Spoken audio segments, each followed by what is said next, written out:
মুসা নবী ডাক দিয়া কই, ও গোস্তের কষাই রে, তোমার বেদনা তো আমি বুঝতেছি না, তুমি আমার একটু খুলনা বলো। গোস্তের কষাই চোখের পানি ফলায় কান্দা কো, হুজুর, ও হুজুর গো, জাননি আমার পৃথিবীর জমিনে কেউ নাই, আমার একটা মা আছে গো হুজুর, আমার একটা মাজুর মা আছে, ওই মাটাকে আমি অনেক যত্ন করি। আমার স্ত্রী আমার মার খেদমত করব বিদায় আমার স্ত্রী আমাকে ছেড়ে চলে গিয়েছে, আমার বোন আমাকে ছেড়ে চলে গিয়েছে, আমার ভাই আমাকে ছেড়ে চলে গিয়েছে, আমার বাবা আমাকে ছেড়ে চলে গিয়েছে। এরে বন্ধু, ওরে বন্ধু, অন্তরের কানটা লাগাইয়া দেন, হাকিকতের ওয়াজের মধ্যে ঢুকে গেলাম। হযরতে মুসা নবী ডাক দিয়া কই, ও ভাই তুমি আমারে খুলনা বলো, আমি তোমার কথার বেদ কোনো বুঝতেছি না, তুমি আমাকে খুলনা বলো তোমার মা কি করে। বলে হুজুর গো, আমার মা হাঁটতে পারে না, আমার মা চলতে পারে না, কারোর সাথে কথা বলতে পারে না গো হুজুর। আমি আপনাকে বসিয়ে রাখছি কেন জানেননি? আমি যখন সারাদিন কাজ করে আইসা দেখি, আমি সারাদিন কাজ করে আইসা দেখি আমার মা দুঃখিনী কাপড়গুলা নোংরা করে ফেলেছে, প্রস্রাব পায়খানা করে রুমটারে নোংরা করে ফেলেছে। তাই জন্য আমার মাকে এসে আমি গুস্তর বান্ডটা ধইয়া আমি আমার মাকে গোসল করাইলাম গরম পানি দিয়া গো হুজুর। আমার দুনিয়ার মধ্যে কেউ নাই যে আমার মাকে দেখবে। আমি আস্তে আস্তে মারে গোসল করাইয়া আমি রুমটা সুন্দর কইরা দইয়া আমি যে কলিজাটা মার জন্য আনছি ওই কলিজাটা সুন্দর কইরা রান্না করিয়া আমার মারে আমি সকালে খাওয়াইছিলাম গো হুজুর। এখন পর্যন্ত আমার মা কিছু খাই নাই, তাই জন্য আমি তাড়াতাড়ি করিয়া আমার মার মুখে খাবার দিলাম।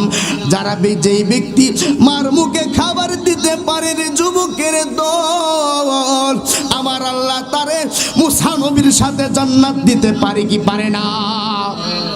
আমার আল্লাহ পাক রব্বুল আলামিন পবিত্র কালামে হাকিমের মধ্যে বলেন, ওয়া ক্বাদা রাব্বুকা আল্লা তা'বুদু ইল্লা ইয়্যাহু ওয়া বিল ওয়ালিদাইনি ইহসানা।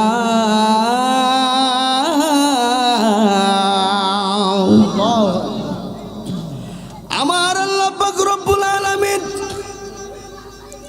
পবিত্র কালামে হাকিমের মধ্যে বলে দিলেন, আমি ডানে বামে ওয়াজ করব না, কেন যেহেতু সময় নির্ধারিতভাবে আছে। আমার সাথে দুইটা মিডিয়া আসছে, ডানে বামে ওয়াজ করব না। বন্ধুরা কথা কোন ঠিক না বে ঠিক? আমি যে আয়াত পড়লাম এই আয়াতের সঙ্গে প্রাসঙ্গে কিছুক্ষণ আপনাদের সাথে আলোচনা করে আমি আপনাদের কাছ থেকে বিদায় আরজ করব। তার আগে জানতে চাই আমাদের আসল ঘরের নাম কি, বিল্ডিং না কবর? এই ঘরের মধ্যে যেতে হবে, কথা কোন ঠিক না বেঠিক? আসছি ববে যেতে হবে তবে। তাই জন্য যাওয়ার আগে আগে আমার আপনার ইমানটাকে পরিবর্তন করার দরকার আছে না নাই? কথা কোন আছে না নাই? তাই জন্য আমার আল্লাহ কুরআনুল কারীমের মধ্যে বলে দেন, ও আমার বান্দারা, তোমরা দুনিয়ার মধ্যে চলবা, তোমরা মা বাবার খেদমত করবা। সুবহানাল্লাহ বলেন। এরকম ভাবে মা বাবার খেদমত করবা যেরকম ভাবে তোমার মা বাবা তোমাকে ছোটবেলা লালন পালন করেছে আদর স্নেহ ভালোবাসা দিয়ে। কথা কোন ঠিক না বে ঠিক? এইরকম ভাবে তোমার মা বাবার সাথে তুমি সুন্দর আচরণ করবা, ব্যবহার করবা। হাইরে আজকে তো বুইলা গেলি কোটি টাকার মালিক হইয়ারে যুবক, তুই তো ঠিক মতো খানা খাইতে পারতি না রে যুবকের দল। কে তোরে খানা খাওয়া শিখাইলো? কে তোরে খাটা চলা শিখাইলো? কে তোরে কথা বলা শিখাইলো? কে তোরে হাঁটা চলা শিখাইলো? কে তোরে কথা বলার ভঙ্গি শিখাইলো? ওই মা বাবার মনে যে ব্যক্তি কষ্ট দিবে, আমার আল্লাহ ডাক দিয়া কয় তার সাথে আবু জাহেলের জাহান্নাম হবে। জোরে কি নাউজুবিল্লাহ বলবেন না? হযরত মুসা কালিমুল্লাহ আলাইহিস সালাতু ওয়াস সালাম একটা ঘটনা বলে দিয়ে যায়। ডানে বামে আলেম আছে, আল্লাহর কুরআন থেকে কথা বলে দিয়ে যায় বন্ধু। হযরত মুসা আলাইহিস সালাতু ওয়াস সালাম আল্লাহর কাছে যায় বলতো, আল্লাহ, ও আল্লাহ, আমি তো আপনার পয়গম্বর, আমি কার সাথে জান্নাতে যাব? আপনি তো বলে দিয়েছেন সকল নবীরা নিষ্পাপ, সকল নবীরা জান্নাতের ফেরদাউসের মালিক। জবান খুলে কন্যা ঠিক না বেঠিক? আমি কার সাথে জান্নাতে যাব? আমার আল্লাহ ডাক দিয়ে কয়, হে মুসা, তুমি জান্নাতে যাইবা একটা গোশতের কষায়ের সাথে। সুবহানাল্লাহ কইতেন না? মুসা নবী গরম হয়ে গেলেন।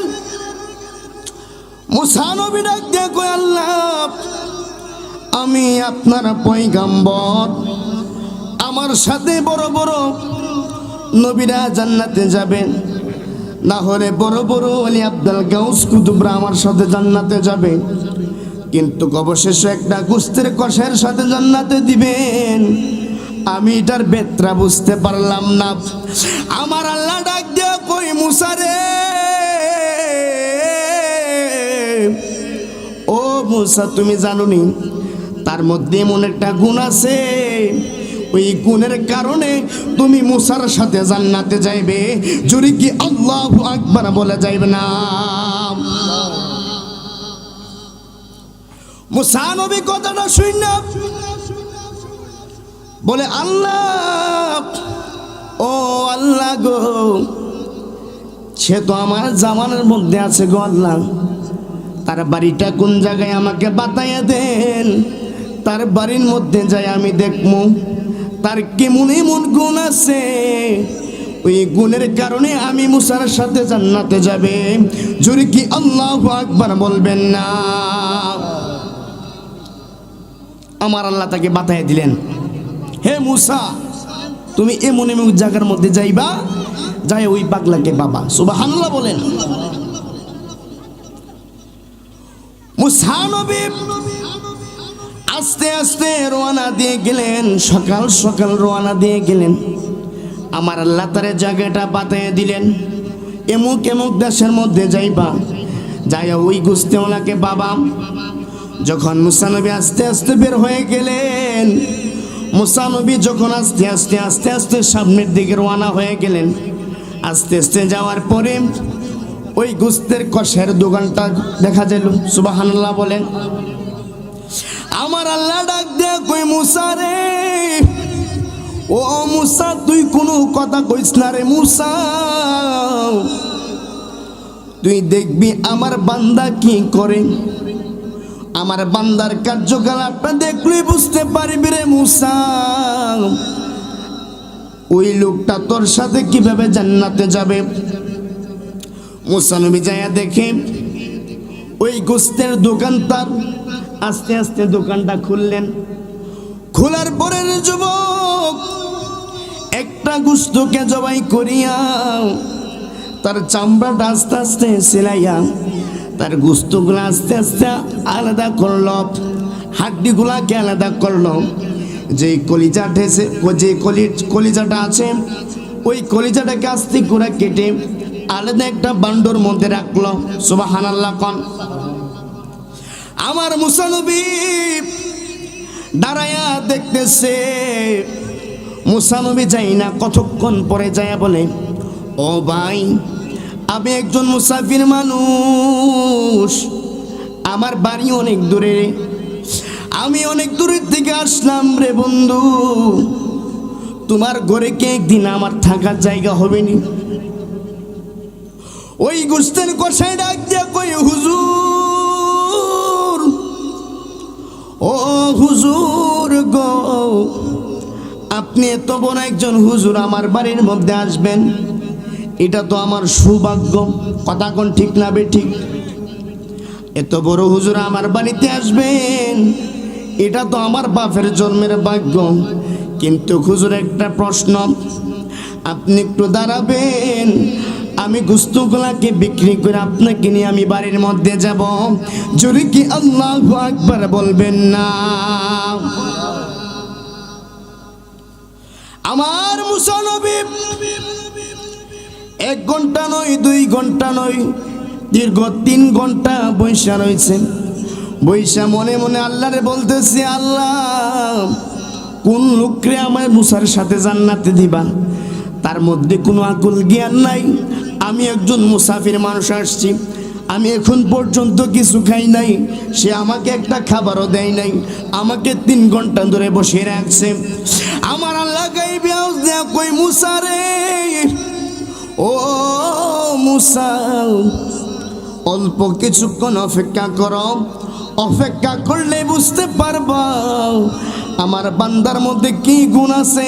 ওই গুণের সাথে তুমি মুসার সাথে জান্নাতে যাবে। যদি কি সুবহানাল্লাহ বলবেন না?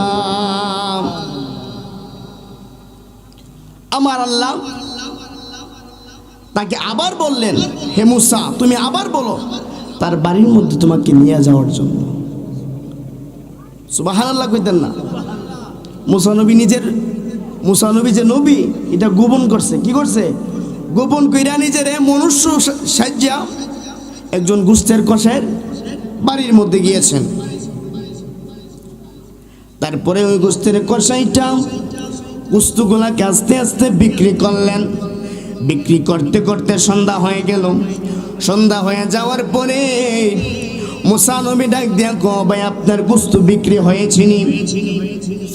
ওই গোস্তে বিক্রি ডাক দিয়া কই, হুজুর, ও আমার হুজুর গো, আমার গোস্তগুলা তো আমি বিক্রি করলাম, এখন চলেন আমার বাড়ির মধ্যে যাই।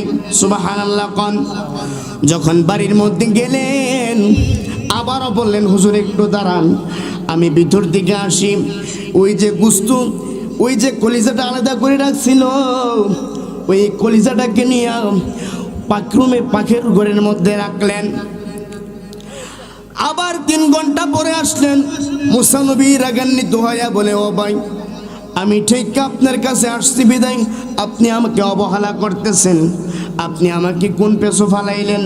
আপনি একবার গোস্তের দোকানের মধ্যে আমাকে 4 ঘন্টা বসায় রাখলেন, আবার এখানে 3 ঘন্টা বসায় রাখলেন। আপনার বেদনা তো আমি বুঝতেছি না। মুসা নবী ডাক দিয়া কই, ও গোস্তের কষাই রে, তোমার বেদনা তো আমি বুঝতেছি না, তুমি আমার একটু খুইলা বলো। গোস্তের কষাই চোখের পানি ফলায় কান্দা কো, হুজুর, ও হুজুর গো, জাননি আমার পৃথিবীর জমিনে কেউ নাই, আমার একটা মা আছে গো হুজুর, আমার একটা মাজুর মা আছে। ওই মাটাকে আমি অনেক যত্ন করি। আমার স্ত্রী আমার মার খেদমত করব বিদায় আমার স্ত্রী আমাকে ছেড়ে চলে গিয়েছে, আমার বোন আমাকে ছেড়ে চলে গিয়েছে, আমার ভাই আমাকে ছেড়ে চলে গিয়েছে, আমার বাবা আমাকে ছেড়ে চলে গিয়েছে। এরে বন্ধু, ওরে বন্ধু, অন্তরের কানটা লাগাইয়া দেন, হাকিকতের ওয়াজের মধ্যে ঢুকে গেলাম। হযরতে মুসা নবী ডাক দিয়া কই, ও ভাই তুমি আমারে খুলনা বলো, আমি তোমার কথার বেদ কোনো বুঝতেছি না, তুমি আমাকে খুলনা বলো তোমার মা কি করে? বলে হুজুর গো, আমার মা হাঁটতে পারে না, আমার মা চলতে পারে না, কারোর সাথে কথা বলতে পারে না গো হুজুর। আমি আপনাকে বসিয়ে রাখছি কেন জানেননি? আমি যখন সারাদিন কাজ করে আইসা দেখি, আমি সারাদিন কাজ করে আইসা দেখি আমার মা আমার মা দুঃখিনী কাপড়গুলা নোংরা করে ফেলেছে, প্রস্রাব পায়খানা করে রুমটারে নোংরা করে ফেলেছে। তাই জন্য আমার মাকে এসে আমি গুস্তুর বান্ডটা ধইয়া আমি আমার মাকে গোসল করাইলাম গরম পানি দিয়া। গো হুজুর, আমার দুনিয়ার মধ্যে কেউ নাই যে আমার মাকে দেখবে। আমি আস্তে আস্তে মারে গোসল করাইয়া আমি রুমটা সুন্দর কইরা দইয়া আমি যে কলিজাটা মার জন্য আনছি ওই কলিজাটা সুন্দর কইরা রান্না করিয়া আমার মারে আমি সকালে খাওয়াইছিলাম। গো হুজুর, এখন পর্যন্ত আমার মা কিছু খাই নাই। তাই জন্য আমি তাড়াতাড়ি করিয়া আমার মার মুখে খাবার দিলাম। যারা যেই ব্যক্তি মার মুখে খাবার দিতে পারে রে যুবকের দল, আমার আল্লাহ তারে মুসা নবীর সাথে জান্নাত দিতে পারে কি পারে না? আরো জবান খুলে বলুন, পারে কি পারে না? মুসা নবী চোখের ফানি ফলে কান্দে। ও ভাই, আমি এখন বুঝতে পারলাম কেন আমার আল্লাহ আমি মুসার সাথে তোমারে জান্নাত দিব। আমি এখন বুঝতে পারলাম। তখন বলল মুসা নবী, তুমি যখন তোমার মারে তুমি যখন খাবার খাওয়াইতাম তোমার মা গুনগুন কইরা কিছু বলতো নি? সুবহানাল্লাহ। তুমি যখন তোমার মাকে খাওয়াইতা তোমার মা গুনগুন করে কিছু বলতো নি?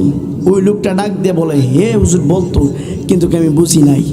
সুবহানাল্লাহ। কোন ওই যুবক ডাক দিয়া কই, হুজুর আমি যখন আমার মাকে আমি লোকমা দিয়া খাওয়াইতাম আমার মা গুনগুন করে কি বলতো আমি জানি না।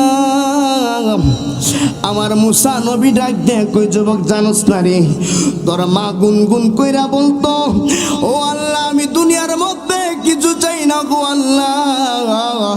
এই জামানার বড় ইমাম, বড় মুজাদ্দেদ, বড় বড় একজন ওলি, বড় একজন নবীর সাথে আমার এই পাগলারে তুমি জান্নাতে দিও। সুবহানাল্লাহ। কোন মুসা নবী ডাক দিয়া কই, ও যুবকের দল, তোর দোয়া কবুল, তোর দোয়া কবুল।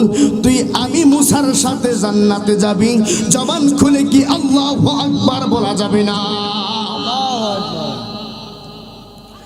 বাবাকে তোমরা কইতা নি বাজান, বাবাকে তোমরা কাবা জানিও, মদিনা জানিও মাকে। তারা যদি বেঁচে থাকে ওই আমি করি নাই, করিতে পারি নাই, আমি করি নাই, করিতে পারি নাই। পিতা মাতার খেদমত করিও আমার উম্মত, করিও আমার উম্মত। বলুন, আমি করি নাই, করিতে পারি নাই, পিতা মাতার খেদমত করিও আমার উম্মত, করিও আমার উম্মত। জবান খুলে পড়ুন আল্লাহু আকবার। মা বাবার খেদমত দরকার আছে না নাই? আরো জবান খুলে বলুন, আছে না নাই? মা বাবার খেদমত করে ওয়াজ করে জুব্বা পাইছে, প্রমাণ আমি না, প্রমাণ দয়াল নবী। কথা কোন ঠিক না বেটি? মা বাবার খেদমত আগে, তারপরে পীরের দরবার। কথা কোন ঠিক না বেটি? মা বাবার পেটের মধ্যে বাত না দিয়া পীরের দরবার যাইবা। আমি আমার বলি, তুই নামাজ পড়তে পড়তে তোর কপাল ফাটায় ফেলবি, কিন্তু আল্লাহর জান্নাতের আশা করতে পারস। আগে মা বাবার খেদমত, তারপরে ওলি আল্লাহর দরবারে যাওয়া। কথা কোন ঠিক না বেটি? এখন আমি মারে বাদ দিই না। পীর সাহেবের দরবারে যদি, আমার দরবারে যদি বড় গুরুটা লয়ে আয়েন, আমি পীর সাহেব খুশি হইলাম, কিন্তু মার মনে বিন্দু পরিমাণ আপনি আঘাত দিচ্ছেন, আপনি যত বড় এমপি ম্যাজিস্ট্রেট হয়ে যান, আপনি আল্লাহর জান্নাতে যাইতে পারবেন না।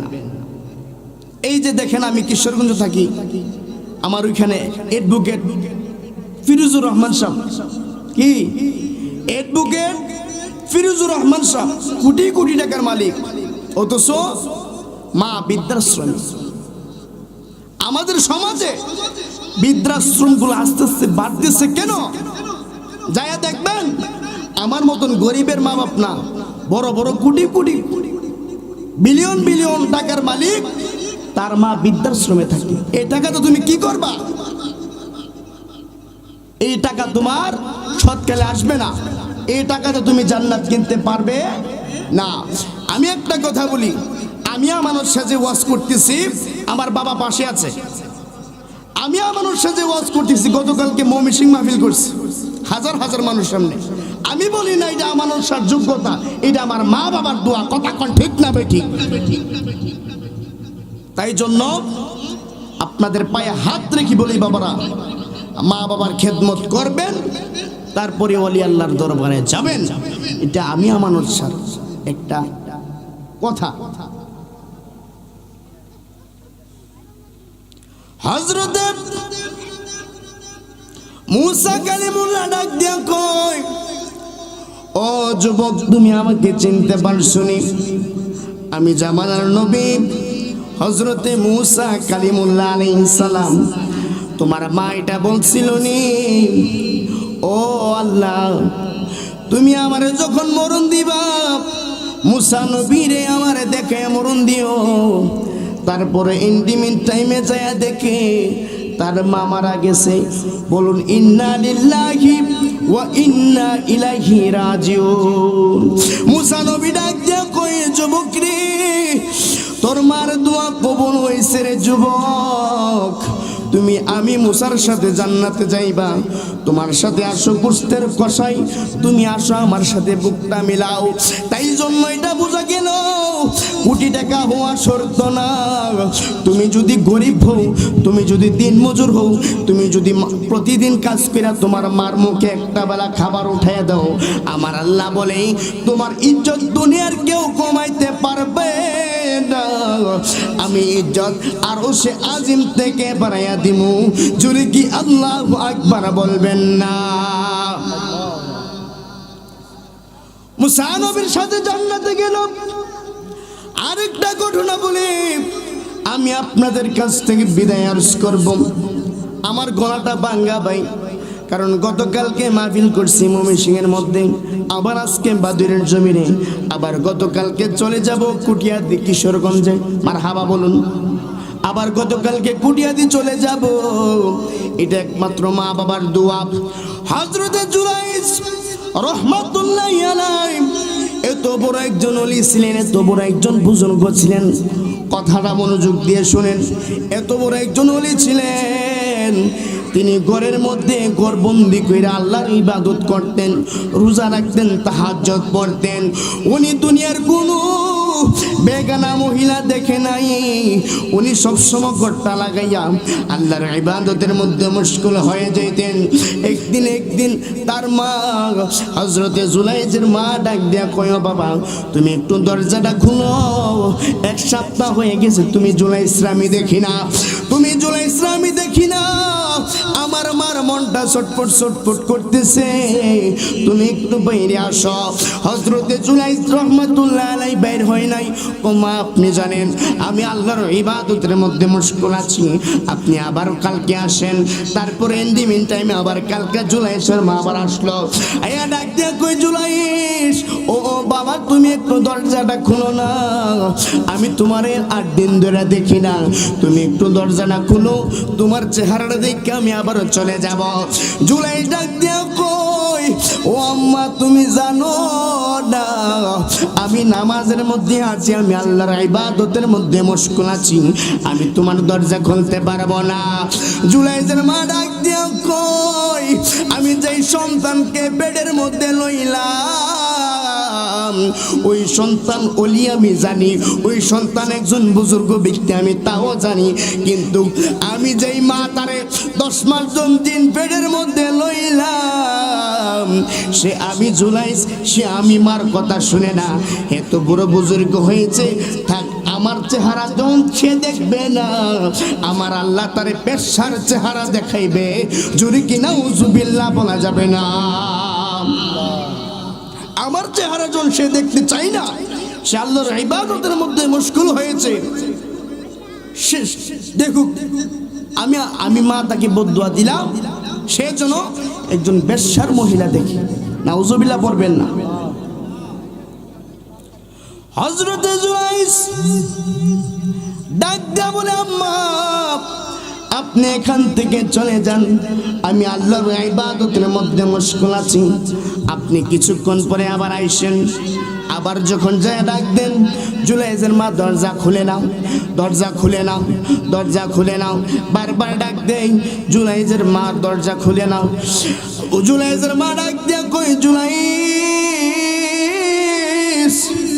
ও জুলাইস, আমি জানি তুমি একজন আল্লাহর ওলি, আমি জানি তুমি একজন বুজুর্গ ব্যক্তি, কিন্তু তুমি আল্লাহর ইবাদত করো, আমার কোনো আপত্তি নাই। আমি বলছি তুমি একটু আমার মার চেহারাটা দেখো, আমি তোমার চেহারাটা দেখবো। আমার মনটা আকুল বেকুল হয়ে গেছে। দেখবেন আমি যদি মাহফিল করতে যাই, আমার মা আমারে কম হইলে 10টা থেকে 20টা কল দিব, ও বাবা তুমি ঠিক মতো গেছুনি, তুমি আইবা কুম্বালা, বেশি রাইতুলে গাড়ি দেওয়ার দরকার নাই, এরকম মা কোনি। আপনি যদি মনে করে এখান থেকে ঢাকা চলে গেলেন, রাতের ট্রেনে চলে গেলেন, মা আপনাকে একটা হলো ফোন দিবা, বাবা তুমি যে পড়ছুনি কইছা কিন্তু আমার একটা ফোন দিবা, তাইলে আমি আর চিন্তা করব না। তো জুলাইস রহমাতুল্লাহি আলাই আল্লাহর কোরআনুল কারীম থেকে তাফসীর করে যাচ্ছি। জুলাইস রহমাতুল্লাহ আলাই মার দরজাটা খুলে নাই, মা তাকে বদদুয়া দিলেন, এ জুলাইস যা, আমি মার চেহারা তুই দেখলি না, তোরে আমার আল্লাহ একজন বেশ্যার সাথে তোকে দরাত ফেলাই। নাউজুবিল্লাহ কইতেন না। মা বাবার দোয়া লাগেনিও, লাগে যেমন বদদুয়া লাগে এমন, কথা কোন ঠিক না বেটি? জুলাইস রাহমাতুল্লাহ আলাইহির মা চোখের পানি ফেলাইয়া কান্না করতে করতে বাড়ির মধ্যে রওনা দিয়ে গেলেন। বাড়ির মধ্যে গেলেন, ইন্দিমিন টাইমের মধ্যে একটা ঘটনা ঘটে গেল। কি ঘটনা ঘটে গেল জানুনি রে বাইদুরের মানুষ, ও আমার কসবা থানার মানুষ, একটু অন্তরের কানটা লাগাইয়া দেন। কেন আমি মা মা করি জানেননি? আমি আমানত শাহ কেন বাবা বাবা করি জানেননি? আমি আমানত শাহ কেন মার পায়ে ধরে থাকি জানুনি? তারপরে জুলাইস রহমাতুল্লাহ আলাই দরজা খুলে না, তার ইন্দিমিন টাইমে একটা ঘটনা ঘটে গেল। একজন ব্যক্তি, একটা মহিলা, একটা যুবতী মহিলা, তিনার বাড়ির মধ্যে তিনি থাকতো। তার বাবা ছিল রাখাল, সে গরু চড়াইতে চলে যাইত জমিনের মধ্যে। ওই মহিলাটা বাড়ির মধ্যে থাকতো। বাড়ির মধ্যে থাকার পরে ওই মহিলাটা একটা ছেলের সাথে অনৈতিক সম্পর্ক করলো। নাউজুবিল্লাহ খান। ওই মহিলাটা একটা ছেলের সাথে অনৈতিক সম্পর্ক করলো। আমাদের সমাজে যেটা বলে প্রেম প্রীতি, কি তা গবাজান? প্রেম প্রীতি। ওই অনৈতিক সম্পর্ক করলো। অনৈতিক সম্পর্ক করার পরে, অনৈতিক সম্পর্ক করার পরে ওই মহিলার পেটের মধ্যে একটা বাচ্চা চলে গেলেন। জুরি কিনা উজুবিল্লাহ বলা যাবে না। ওই মহিলাটাকে লোকজন দেখে বলে, কিরে রাখাল, তোর মেয়েকে তো বিয়া দিলি না, বিয়া দিলি তো আমরা শুনতাম, তোর মেয়ের বিয়া দিলি না, কিন্তু তোর মেয়ের অঙ্গ প্রত্যঙ্গ দিক কিরকম পরিবর্তন লাগতেছে। একটা মেয়ের ঘরে যখন বাচ্চা হবে তার শরীরটা পরিবর্তন হয়, বাগান ঠিক নিও, তার শরীরটা আস্তে আস্তে পরিবর্তন হয়। তারপরে গ্রামবাসী দেখতেছে, কিরে রাখাল, তোর মেয়ের শরীরটা পরিবর্তন হইলো, বিয়া দিলে আমরা জানালি না? ও বাজান, বিয়া তো দিছি না, তো তোর মেয়ে দিয়ে কিরকম একটা আচরণ করতেছে, তুই একটু দেখিস তো। তো যাই বলো, মা, গ্রামবাসী কি বলতেছে, তুমি নাকি অনৈতিক কাজ করছো। নাউজুবিল্লাহ বলবেন না। তুমি নাকি অনৈতিক কাজ করছো। গ্রামবাসীর কাছে তো আমি মুখ দেখাইতে পারতেছি না। হ্যাঁ করছি। তোমার সাথে এই সর্বনাশ কে করছে? আমার সাথে আর কেউ করে নাই, হযরতে জুলাইস আমার সাথে খারাপ কাজ করছে। নাউজুবিল্লাহ কোন না। ওই মার বদুয়াটা লাগে গেছে গা। অথচ জুলাইস রহমাতুল্লাহ আলাইহি ঘর থেকে বের হয় নাই। জুলাইস রহমাতুল্লাহ আলাইহি ঘর থেকে বাহির হয় নাই। তারপরেও জুলাইসের নামে এত বড় বদনাম কেন আসলো? একমাত্র মা বাবার বদদুয়ার কারণে। কথা কোন ঠিক না বেটি? হযরতে জুলাইসের মা ডাক দিয়া কয়, ও আল্লাহ গো, তুমি আমার একটা সন্তান দিলাম, এত ভালো একটা সন্তান দিলাম, এত বড় বুজুর্গ ব্যক্তি, সে 5 ওয়াক্ত নামাজ পড়ে, তাহাজ্জুদ গুজার করে, সে রোজা রাখে, নফল ইবাদত করে, আল্লাহর দরবারে কান্নাকাটি করে। ওই ব্যক্তি আমি আমার চেহারা দেখার মতো তার মতো সময় নাই, আমি অভিশাপ দিলাম সে যেন একটা বেশ্যার সাথে ধরা পড়ে। যদি কিনা উযুবিল্লাহ বলা যাবে না। হযরতে জুলাইস রহমাতুল্লাহ আলাইহি ঘরের মধ্যে নামাজরত অবস্থায় আছেন। কি অবস্থায়? নামাজগত অবস্থায় আছে। লোকজন যখন শুনতে পারছে যে এই জুলাইস তুমি এনো বন্ডামি করো, তুমি নামাজ পড়ো লোকরে দেখায়া, তুমি লোকরে দেখায়া নামাজ পড়ো ঘরের ভিতরে, তুমি রাত্রেবেলা অনৈতিক কাজ করে, এখন দরজা খুলো না, ওইটা বইলা যুবকেরা ওই জুলাইসের শরীরের মধ্যে কেউ লাঠি দিয়া, কেউ বেত দিয়া, কেউ কিল দিয়া জুলাইসরে আঘাত করতেছে। জুলাইস রহমাতুল্লাহ আলাইহি বলে, বাবা আমি তো কিছু করি নাই, আমি কিছু জানিও না, আমি বুঝতে পারলাম এটা আমি জুলাইসের কোনো ক্ষতি নাই, এটা একমাত্র আমার মার বদদুয়া। কথা কোন ঠিক না বেঠিক? বসো। আমি জুলাইসের মার বদদুয়ার বিদায়, আমি জুলাইসের উপরে এত বড় একটা লম্পট আসলো। তারপরে জুলাইস রহমাতুল্লাহ আলাইহি যখন তারা মারধর করলো, মারধর করিয়া একটা সমাবেশ বসলো। সমাবেশের মধ্যে ওই সর্দাররা রায় করলো, রে জুলাইস তোরে তো আমরা ভালো মনে করতাম, তুই এই মহিলার সাথে কেমন অনৈতিক কাজ করলি? তোর কি একটু বিবেক বাদ দিল না? তুই ওই মহিলার সাথে কেমনে কাজ করলি? জুলাইস চোখের পানি ফালায়া কো, ভাই ও ভাই আমি তো ঘর থেকে বাইর হই নাই, আমি তো ওই মহিলার চেহারাও দেখি নাই, আমি ওই মহিলার সাথে কিভাবে খারাপ কাজ করব? ওই মহিলা তোকে আমি একবারও দেখি নাই, ওই মহিলার সাথে আপনি কেমনে খারাপ কাজ করব? ওই মহিলা ডাক দিয়া কই, ও জুলাইস তুমি আমার সাথে মিথ্যা কথা বললো না, তুমি আমার সাথে থাকছো, তুমি এখন আবার মিথ্যা কথা বলছো, তোমার এই কথার কোনো গ্রহণযোগ্য নাই। জুলাইস ডাক দিয়া কই, ও জগৎবাসীরা শুনে নাও, আমি যেন তার সাথে খারাপ কাজ করছি, তার যে গর্ভের মধ্যে একটা সন্তান আছে, ওই সন্তানই বলবে কে খারাপ কাজ করছে। জোরে কি আল্লাহু আকবার বলা যাবে না?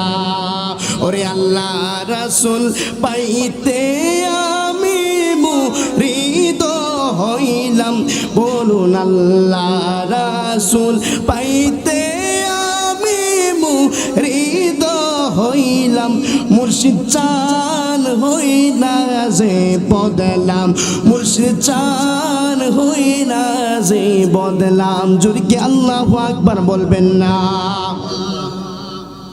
হযরতে জুলাইস রহমাতুল্লাহ আলাইহি বলতেছেন, ও ভাই আমি যেন তার সাথে খারাপ কাজ করছি, আমার কথা তো আপনারা বিশ্বাস করতেছেন না।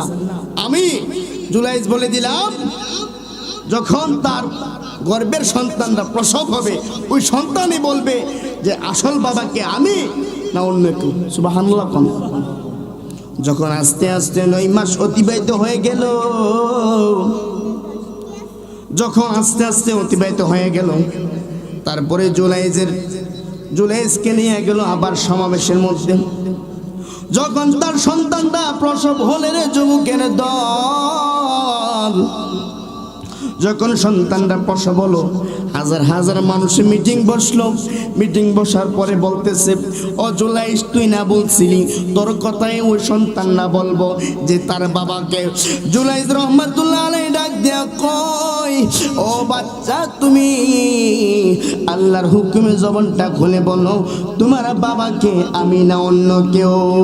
সুবহানাল্লাহ। কেমন বড় ওলি ছিলেন! জুলাইস রহমাতুল্লাহ আলাইহি ডাক দিয়ে কই, ও বাচ্চা তুমি বলো তোমার বাবা কি আমি না অন্য কেউ? ওই দুধের শিশু ডাক দিয়া কই, ওই ও গ্রামবাসীরা, ওই জুলাইস আমার কোনো ক্ষতি করে নাই, আমার সাথে কোনো সম্পর্ক ছিল না। আমার মা প্রেম করছে একটা রাখালের সাথে, ওই রাখালের বাচ্চা হলাম আমি, জুলাইসের কোনো দোষ নাই। জোরে কি আল্লাহু আকবার বলতে পারে না? হযরতে জুলাইস রাহমাতুল্লাহ আলাইহি যদি এত বড় ওলি হইয়া দুধের শিশুকে কথা বলাইতে পারে, আপনারা সুন্নি মানুষ জবান খুলে বলুন আজকের মাহফিল আমার দয়াল নবী দেখে কি দেখে না? আরো জবান খুলে বলুন দেখেন কি দেখে না? জুলাইস চোখের পানি ফেলায় বলে, আমার তো দুষ্ট ওই জায়গার মধ্যে হয়েছে, আমি আল্লাহর ইবাদতের মধ্যে মুশকুল ছিলাম, কিন্তু আমি মার কথা শুনি নাই, মার চেহারাটা আমি দেখি নাই, আমার দুষ্ট হয়েছে মার কাছে। চোখের পানি ফেলায় যা মার কাছে যে বলে, মা গো তোমার মতো লইনা কে হ আমায় বুকে টানি, আদর করে মুছে না কে চোখের পানি, হাইরে মা জননী আমার, হাইরে মা জননী, আমি কেমন করে দেব মাটি তোমার কবরে মা, হাইরে মা জননী আমার, হাইরে মা জননী। এ কথা আমরা কি বুঝলাম? যে মা বাবার খেদমত করলে মুসা নবীর সাথে জান্নাতে যাইতে পারে, আবার মা বাবার সাথে বিয়াদবি করলে ওলিও জনগণের হাতে মার খাইতে পারে। কথা কোন ঠিক না বেটি? আমি আপনাদের হাত রেখে পায়ে হাত রেখে বলি বাজান, মা বাবার খেদমত করবেন, আমার আল্লাহ আপনাকে সম্মান বাড়িয়ে দিবে। কথা কোন ঠিক না বেটি? আমি আর সামনে বাড়ছি না, আমি অসুস্থ মানুষ, গতকালকে মাহফিল করেছি, আবার কালকে আবার মাহফিল চলে যাব।